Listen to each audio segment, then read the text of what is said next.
তুই অ্যাবর্শনটা করিস না, জীবন আসছে তোর শরীরে। ছবিতে ফিল আপ করছেন কিন্তু বাচ্চার বাবার নাম তো লেখেন না। গোলাপি ঠোঁট, কানের ছোট্ট ঝুমকাটার সাথে যেন ওর স্বভাব চরিত্র একই তালে দুলছে। আকাশি নীল রঙের শাড়ির সাথে কপালের ছোট্ট টিপটা যেন আগুন লাগিয়ে দিয়েছে চারিপাশ। বড় হইলে মেয়েরা মনে সুন্দর হয়ে যায় না? তুই ছোটবেলায় বান্দর ছিলি, এখনো বান্দরই আছে। এই নে তোর জন্য গাছরা। খুব সুন্দর তো। আমার জন্য নিছিলি না গার্লফ্রেন্ডের জন্য? প্রপোজ তো অনেকেই করে, অনেক সুন্দরী সুন্দরী মেয়েরাও প্রপোজ করে, কিন্তু তোর কথা। আমার বাসায় চল। তোর বাড়িতে যেরকম হুট করে চলে আসলাম, তোর বাড়িওয়ালাই তো জানে যদি কোনো ঝামেলা করে। তারা খুবই ভালো মানুষ, তারা আমার গার্জিয়ানের মতো এই ঢাকা শহরে। আসসালামু আলাইকুম। ওয়ালাইকুম আসসালাম। ঢাকায় ওর কোনো আত্মীয় নাই। অবিবাহিতভাবে একটা ছেলে একটা মেয়ে যদি পাশাপাশি থাকে, মানুষজন তখন প্রশ্ন তুলবেই। আমি ফাহাদের খালাতো বোন, আমি একটা চাকরির জন্য আসছি তো প্রমিস করছি আমি একটা চাকরি পাওয়ার সাথে সাথে এখান থেকে চলে যাব। মেয়ের মতো বলেছো, থাকতে তো দিতেই হবে। আঙ্কেল আন্টি এক করে ফেলছস? শোনো ফাহাদ, সে কিন্তু ভীষণ লক্ষ্মী মেয়ে।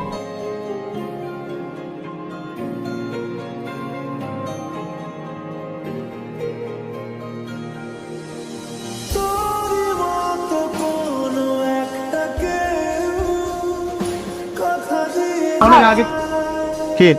কিছু না।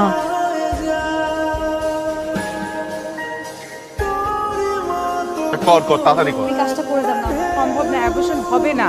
যেভাবে আপনি চাইলে তো হবে না, আপনি গার্জিয়ান নিয়ে আসুন, বন্ড দিন, তাহলে আমি করে দেবো। কিন্তু আমি কিভাবে এটা করবো? বাদল ছিল গ্রামের চেয়ারম্যান হচ্ছে, আমরা একসাথে কলেজে পড়তাম। আচ্ছা, ওর থেকে অনেক সুবিধাও পেতাম।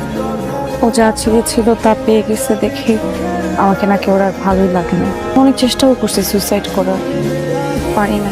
পর একটা ডিসিশন নিলাম, আমি অপারেশন করব। আমাকে তো একটাবার বলতে পারতি যেখানে আমি তোকে আমার সবচেয়ে আপন মানুষটা ভেবে বসে আছি, সেখানে তুই আমার সাথে এই কাজটা করলি। তুই এই কাজটা একদম ঠিক করিস নাই। তুই হয়তো আমাকে কোনো আপন মানুষ ভাবিস নাই। তো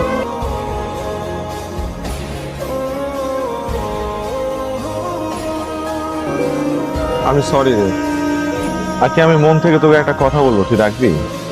একটা বারের জন্য তুই যদি আমাকে আপন ভাইবা থাকিস, তাহলে আমার এই কথাটা রাখ প্লিজ। কি বলবো তুই বল? তুই অ্যাবর্শনটা করিস না, জীবন আসছে তোর শরীরে। ওর অপরাধটা কি? হ্যাঁ, আমি গিয়ে বাবা মাকে কি বলে ভাবতি?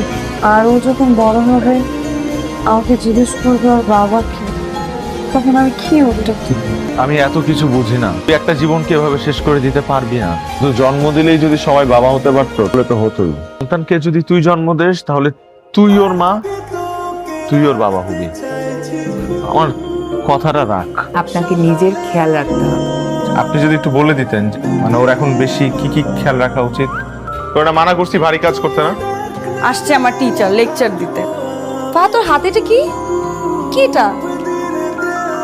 ডায়পার বাবুর জন্য। ও যে পর্যন্ত বেড থেকে না বের হবে ততক্ষণ পর্যন্ত তুই এই ডায়পার পরে থাকিস। কি মনে হয় আমি গাধা?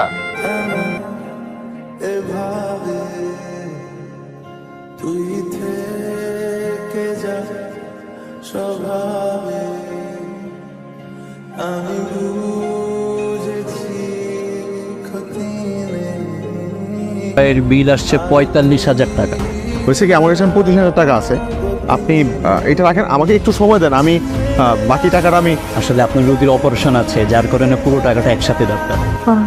তোর যে বেশি মনে হচ্ছে ডেলিভারি আমার না, তোর হচ্ছে। তো এই ফর্মটা ফিল আপ করতে হবে। ছবিতে ফিল আপ করছেন কিন্তু বাচ্চার বাবার নাম তো লেখেন না।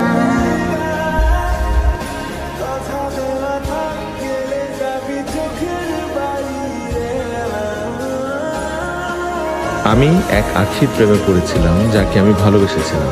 ভালোবাসা খুব আজব রকম, অদ্ভুত হয়। সবচেয়ে বেশি ভালোবাসবেন তাকে কখনোই আপনি বোঝাতে পারবেন না আপনি তাকে কতটা ভালোবাসেন। আগন্তুক